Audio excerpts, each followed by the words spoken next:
Agua Turbia. Prólogo. Son 3 los cerros que rodean a Cuitla. La vereda por donde uno tiene que bajar para ir a Los Amates, el pueblo más cercano, está llena de matorrales espinosos, de esos que se engarruñan en las piernas. Todos los días amanecen matas nuevas que se enraizan la noche anterior, cuando la tierra se traga el sol, cuando los coyotes chillan de frío. Hay quienes dicen que Cuitla vuelve loco a cualquiera, por la altura y el mal respirar. Otros culpan a la niebla, amarillenta y espesa, que dizque acarrea almas del purgatorio al infierno. Yo nunca creí esas cosas. El clima de arriba es bueno para la ponedera de gallinas, que se imponen al fresco. Los calores de otros lados malogran los huevos. En las épocas buenas llegamos a tener 30 gallinas, una choza de buen tamaño, a unos cuantos pasos de la casa, que tenía su techo de lámina y los nidos escondidos en un recoveco alto. Antes me daba por pensar que las gallinas no tenían buen corazón, que ponían y ponían huevos para luego olvidarse de ellos. Ahora sé que lo hacen para evitar la sufridera de perder lo que se quiere.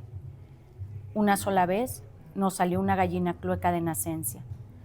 Era rete lindo verla empollar en el nido, mientras las otras andaban por todos lados, picoteando el maíz o dándose baños de tierra. Nunca tuvimos gallos, no se necesitaban para la ponedera, y eso de que cantan lo dicen quienes nunca han tenido que despertarse al alba con sus gritos. Los gallos gritan, y lo mejor de Cuitla era el silencio. Hola amigos, los saluda Francisco Goñi desde Librerías Gandhi. El día de hoy me acompaña Marcela García Robles. ¿Cómo estás, querida Marcela? Muy bien, gracias, muy contenta de estar aquí. Es un honor, de verdad. Al contrario, gracias por hacerte tiempo. Recientemente publicaste Agua Turbia en Hachette Literatura, decíamos, a través de los ojos de una extraordinaria editora como Fernanda Álvarez. Cuéntame, es una novela de muchas capas, me atrevo a decir, de mucha actualidad, de muchos temas desafortunados que impactan en nuestra vida social del país. Pero ¿cuál fue tu estímulo para inventar esta historia y arrancar de este lugar, Cuitla? Háblame de este lugar y qué fue lo que te detonó esta historia. Empecemos por ahí. Bueno, de nuevo, mil gracias. Estoy muy contenta y bueno, lo que te puedo comentar es que esto salió de un relato. Yo escribí un relato breve para la Escuela de Escritores de Madrid, que yo estaba haciendo el máster, ¿no? Y en este relato apareció Lupe. La trama era un poco diferente, pero su voz, la voz de Lupe rural, me cautivó, francamente. Sí. Terminé ese relato y me siguió rondando por unos 6 meses y entonces decidí usarla a ella, a su voz, a su personaje, para crear una trama un poco diferente a la de aquel relato y siempre y cuando se mantuviera la Lupe rural, ingenua, que eso es lo que yo quería, ¿no? Y en esos 6 meses encontré un poco la forma de hacerla llevarme y llevar al lector en un futuro a un escenario, un personaje blanco en un escenario negro, ¿no? Entonces, y cómo es que se iba a ir entintando, enturbiando de grises. Eso fue un poco el proceso en su comienzo. Este personaje, Lupe, es pues bueno, sí, yo diría la médula de tu libro, pero de ahí como que se expande a muchas otras historias muy interesantes.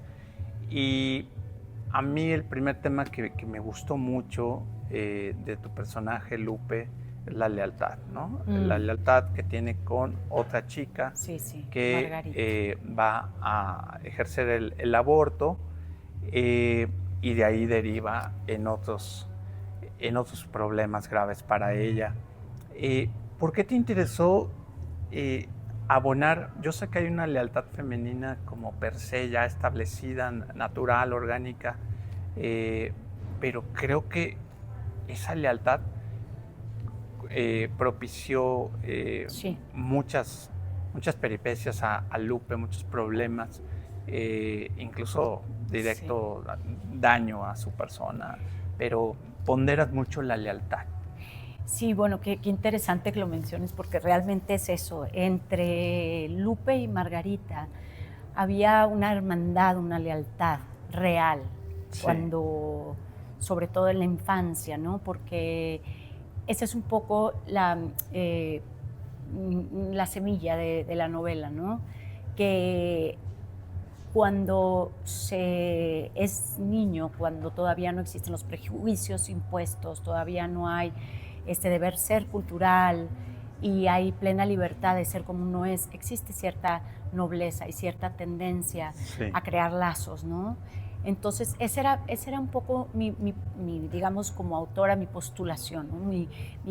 De dónde iba a partir y de dónde todo esto se iba a enturbiar. Entonces, era muy importante que crecieran juntas, a pesar de que había una diferencia total, Lupe siendo la empleada doméstica, ¿no? Que quedó en el lugar de su madre al morir, pero durmiendo en otra habitación, que era la de servicio, y con ciertas, sujeta a los reglamentos, ¿no? De la casa de los Lascurain. Ella pues no era hermana de Margarita, pero ella se sentía como tal.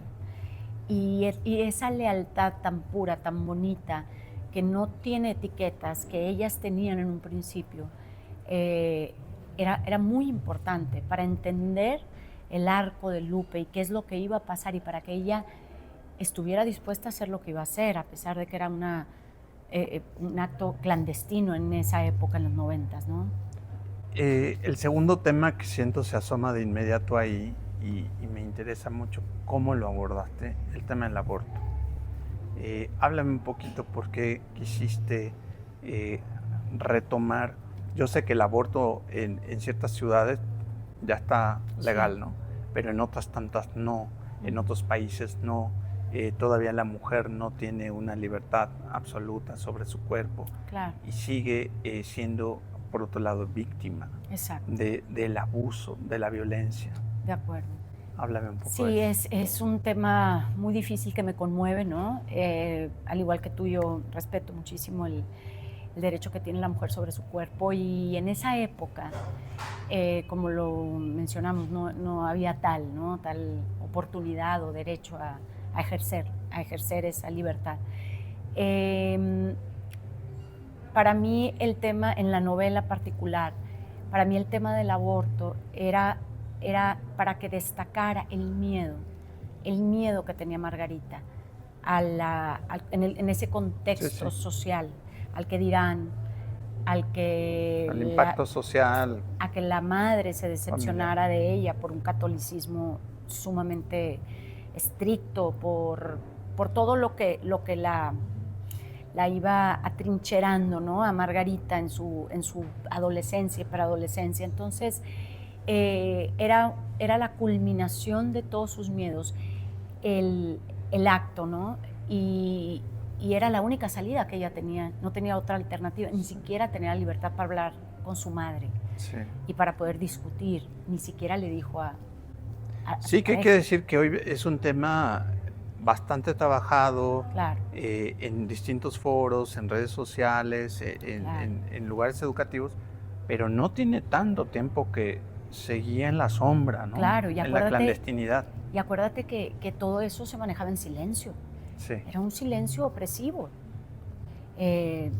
Entonces es muy importante el silencio como aliado de la novela, ¿no? De los personajes, porque todos callan algo. Sí, todos callan, y hay un silencio, un código de silencio que los empieza a meter en problemas, como a Lupe. Así es. Y a Lupe se empieza lamentablemente a relacionar con un grupo, con personas, sí, que ejercen otro tipo de violencia.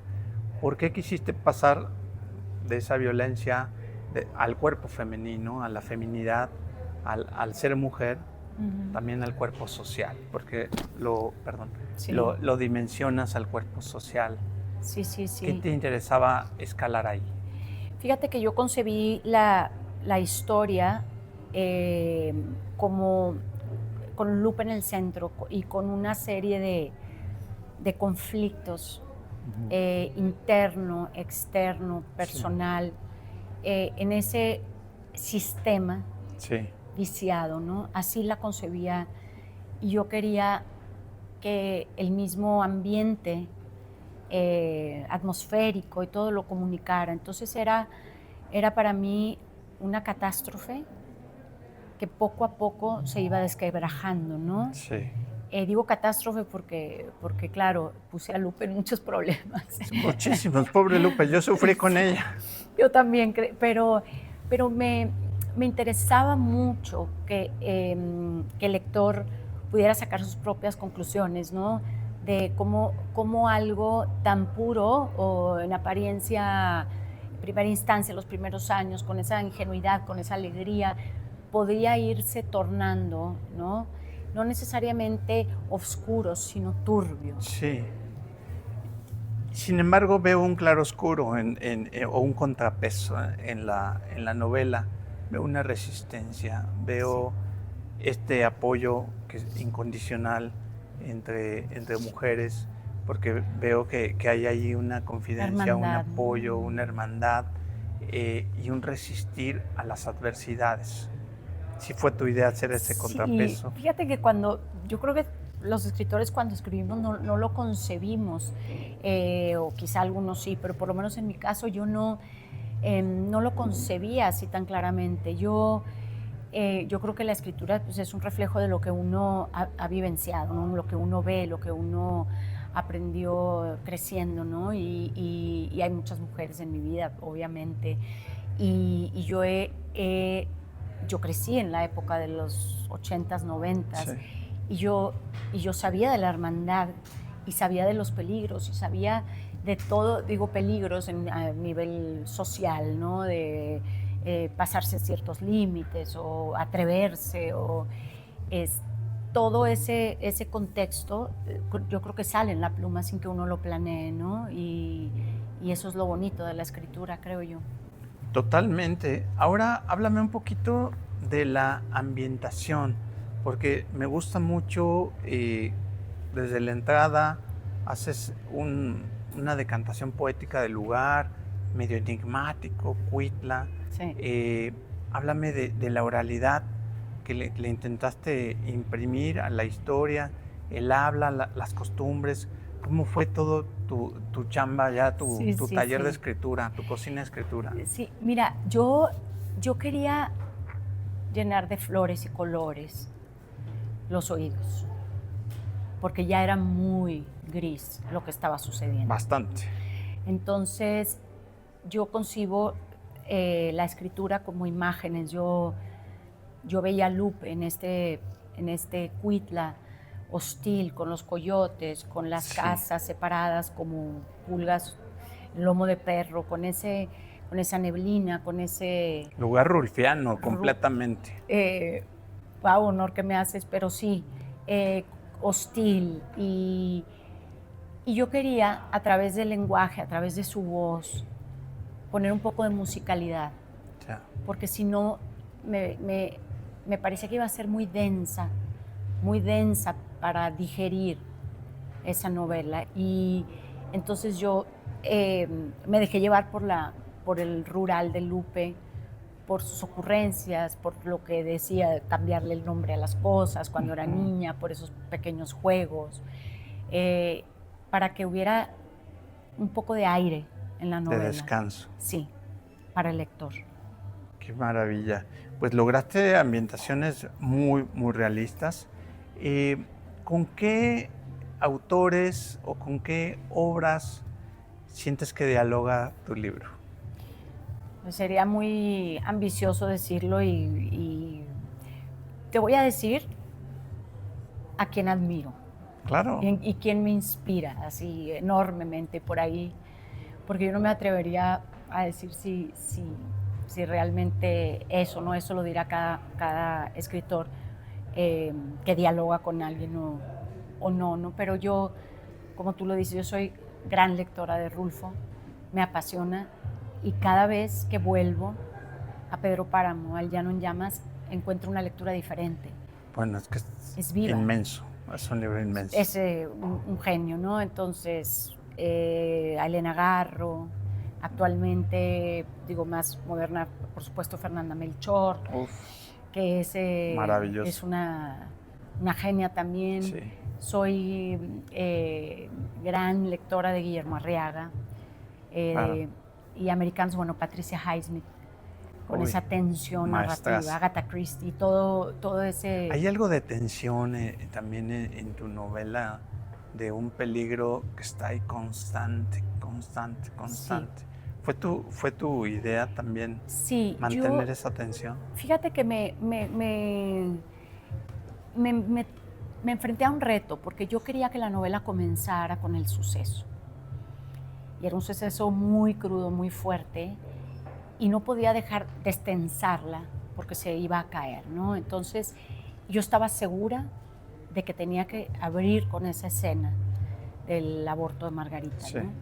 Y, y era muy difícil y me dejé llevar y traté de no destensar la cuerda, ¿no? Claro. Y de mantener el reloj narrativo, y por eso es que Lupe va viviendo la historia y va teniendo esos flashbacks Sí. que no suelta. Para contar hacia adelante y hacia Exacto, atrás. exacto. Qué interesante. Oye, por último, Marcela, ¿qué lectores te gustaría que encontrara tu libro? Ay, ¿A qué todos. lectores? Sí, a todos. No, realmente me gustaría, obviamente agradezco muchísimo la lectura de quien quiera que se interese por leerlo, ¿no? Es una bendición hoy en día que alguien elija mi libro y no pues, tantos libros tan maravillosos de tantos autores. Pero yo quisiera que se acercaran las mujeres y los hombres también. Es un libro que, aunque obviamente está escrito está narrado por Lupe y hay muchas dinámicas femeninas, también creo que vale la pena que los hombres lo exploren, ¿no? Y que se vean a través de Lupe en esa época no como ellos mismos, sino como en ese contexto histórico. Entonces te diría que me sentiría muy halagada de que lectores como tú también lo leyeran. Hombre, Te agradezco. Pues esperemos que sí llegue a muchísimas personas. Así será, gracias. Gracias por tu tiempo, querida Marcela. No, muchas gracias, es un placer conversar contigo, estar aquí en Gandhi. Gracias, igualmente. Ya escucharon, amigos, Agua Turbia de Marcela García Robles, una opción de lectura muy interesante para este fin de semana. Hasta pronto.